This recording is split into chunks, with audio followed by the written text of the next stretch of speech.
Daily. Taste the Daily. மூன்றாவது முறை மோடி ஆட்சிக்கு வந்தது இந்த நாட்டுக்கு மிகப்பெரிய கேடு. எதிர்காலம் என்ன ஆகுமோ என்கிற கவலைதான் நமக்கு மேலோங்குகிறது.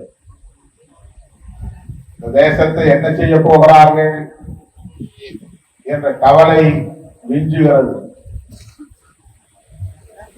எப்படியாவது இந்த தேர்தலில் அந்த பாசிச கும்பலை வீழ்த்த வேண்டும் என்று பெருமுயற்சியை மேற்கொண்டோம். அகில இந்திய அளவில் 28 கட்சிகள் ஒன்று சேர்ந்து இந்தியா என்கிற பெயரில் ஒரு கூட்டணியை அமைத்தோம். அதில் விடுதலை சிறுத்தைகளுக்கு மிகப்பெரிய பங்கு உண்டு.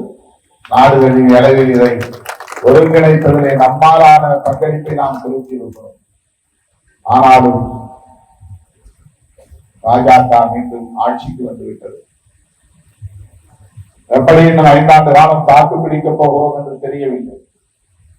இப்படிப்பட்ட சூழலில்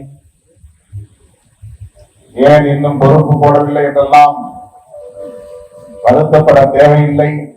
போடுவோம். பொறுப்புகளை நியமித்தாலும் நியமிக்காவிட்டாலும் நாம் போராளிகள் என்பதை வரலாறு அவ்வப்போது பதிவு செய்து கொண்டே இருக்கிறது. போராடுவதற்காகத்தான் இந்த இயக்கம். போராடக்கூடியவனுக்கு பொறுப்பு முக்கியமானதில்லை. பொறுப்பு இருந்தால்தான் போராடுவேன் என்றால் அவன் போராளியாக இருக்க முடியாது. உணர்ச்சி இருந்தாலே போராடுவான் என்பவன் தான் போராளி. அநீதியை கேட்டுதான் போராளி. அப்படிப்பட்ட போராளிகளை கொண்ட ஒரு இயக்கம் இன்றைக்கு துடிப்போடு இயங்குகிறது, உயிர்ப்போடு இயங்குகிறது என்றால் அது விடுதலை சிறுத்தைகள் கட்சிதான் என்பதை மீண்டும் ஒரு முறை சொல்ல நான் கடமைப்பட்டிருக்கிறேன். அப்படிப்பட்ட இந்த இயக்கத்தை வலுப்படுத்துவதற்கு உங்கள் ஒவ்வொருவருக்கும் பொறுப்பு இருக்கிறது. எத்தனை பேர் வரட்டும், புதிதாக கட்சிகள் தொடங்கட்டும், நம்முடைய களம் முற்றிலும் வேறானது. நம் களத்தில் யாராலும் விளையாட முடியாது.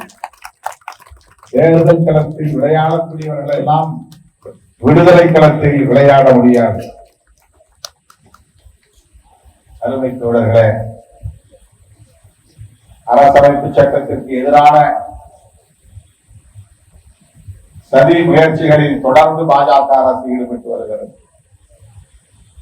நம்ம எல்லாம் மனிதர்களாய் தலைநிமிர வைத்த நம்முடைய மகத்தான தலைவர் புரட்சியாளர் அம்பேத்கர் அவர்கள் வகுத்தளித்த அரசமைப்பு சட்டம் தான் புதியதொரு இந்தியாவை கட்டமைப்பதற்கான ஒரு தேசிய கொள்கை அறிக்கையது. அதை நாளுக்கு நாள் பல்வேறு காரணங்களால் நேர்த்து போக செய்கிற வேலைகளில் ஈடுபட்டு வருகிறார்கள். சிறுபான்மையினருக்கான தனி சட்டத்தை சீர்குலைக்கவும், அவர்களுடைய வக்ஃபு வாரியத்தை, அந்த சொத்துக்களை ஆக்கிரமிப்பதற்கு அல்லது கையாளுவதற்கு புதிதாக வக்ஃபு மசோதா என்ற ஒரு மசோதாவை அடாவடித்தனமாக கொண்டு வந்து நிறைவேற்ற போகிறார்கள். என்ன வேண்டுமானாலும் செய்வார்கள். முஸ்லிம்களுக்கு எதிராக மட்டுமல்ல, கிறிஸ்தவர்களுக்கு எதிராக மட்டுமல்ல, இந்துக்களுக்கு எதிராகவே செயல்படுகிற ஒரு அரசு பாஜக அரசு, மோடி அரசு. அதை இந்துக்கள் முதலில் புரிந்து கொள்ள வேண்டும்.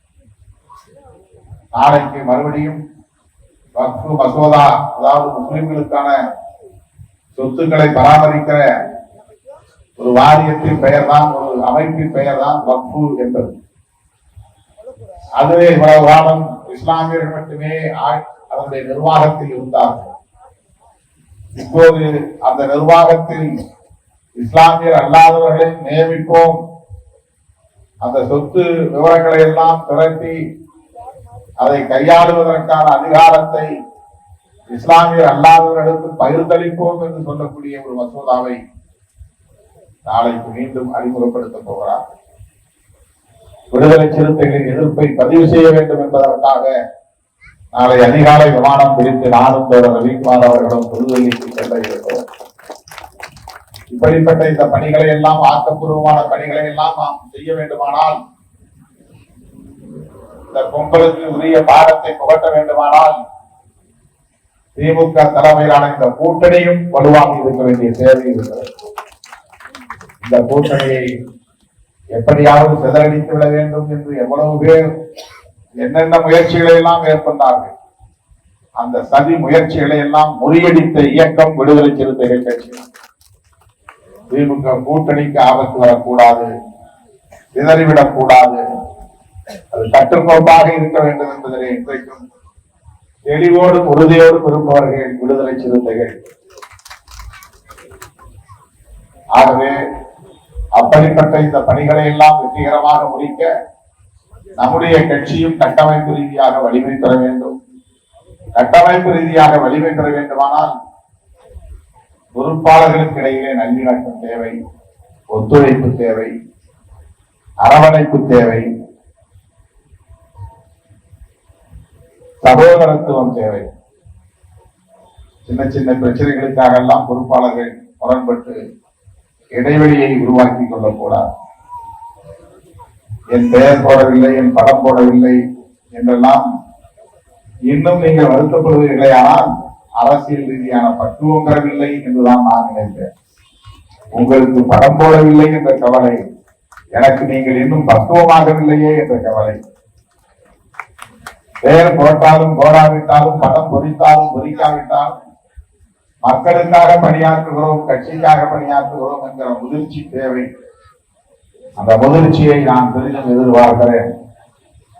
ஆகவே திலீபன் உள்ளிட்ட மாவட்ட பொறுப்பாளர்களுக்கும் முன்னணி தோழர்களுக்கும் நான் விடுக்கிற வேண்டுகோள், எல்லாம் நீங்கள் தொடர்ந்து முழுமையான ஒத்துழைப்பை நல்கி வருகிறீர்கள்.